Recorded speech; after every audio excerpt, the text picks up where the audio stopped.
এই যে শুভ সকাল বন্ধুরা, আপনারা কেমন আছেন? ভালো আছেন?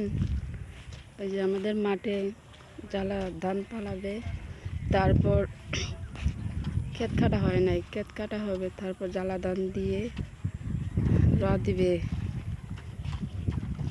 দিয়ে তারপর ক্ষেত লাগাবে। ওই যে আপনারা দেখছেন, ওই যে আমাদের জমি, সবাই দেখেন যে ওই পাশের মাঠটির মধ্যে আছে ধান। তারপর এটি ওই যে আমার দেবর, তারপর আমার শ্বশুর ক্ষেত কোদাল দিয়ে কুবাইতেছে, তারপর জ্বালা পালাবে বন্ধের মধ্যে। তারপর বাড়ি ঘর আছে, অনেকগুলো বাড়ি ঘর। দেখছেন এই দৃশ্যটি দেখতে কেমন লাগছে? আপুরা আমাকে কমেন্ট করে জানাবেন। ওই যে ওই পাশে আর একজন আমার দাদাই ক্ষেত কুবাইতেছে। যে পাশে বনগুলা মেলার জন্য রাখছে আর কি, আমাদের ধান লাগছে। ওই যে দেখেন কি কষ্ট করতেছে, ওর জন্য সবাই একটু আশীর্বাদ করবেন।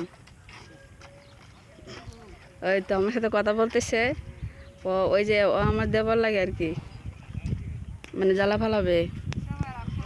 কি কষ্ট করতেছে, ওর জন্য একটু চাও নাস্তা দেয় নাই। ওর বাড়িতে কিন্তু পিসি আছে, বোন আছে, ওই যে কোনাটা রয়ে গেছে, এত কষ্ট করতেছে, ওর জন্য একটু চাও দেয় না। ওই যে ক্ষেত কাটার জন্য মানুষগুলা যাইতেছে, ওরা ক্ষেত কেটে ধান আনবে।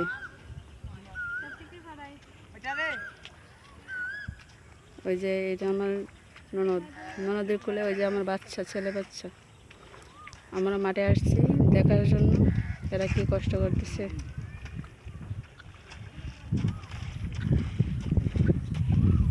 দেখেন আকাশটা কি সুন্দর, মেঘলা মেঘলা ভাব, দেখছেন? পাশে বাড়ি ঘর আছে, অনেকগুলো বাড়ি। ওই যে ওই পাশে একটা খাল আছে, দাঁড়ান আমি দেখাইতেছি।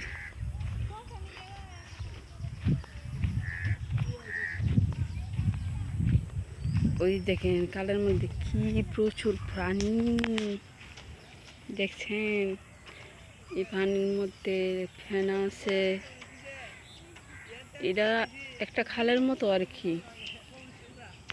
ওই যে বকুল ফুলের গাছ, ফেনাগুলো দেখতে পানির মধ্যে অনেক সুন্দর লাগে না আপনারা? দেখেন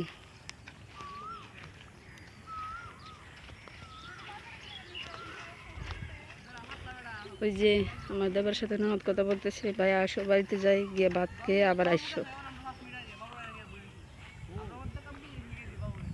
দেখছো? ঠিক আছে আপুরা, শুভ সকাল। আজকের জন্য এখানে সমাপ্ত দিলাম, আপনারা দেখবেন।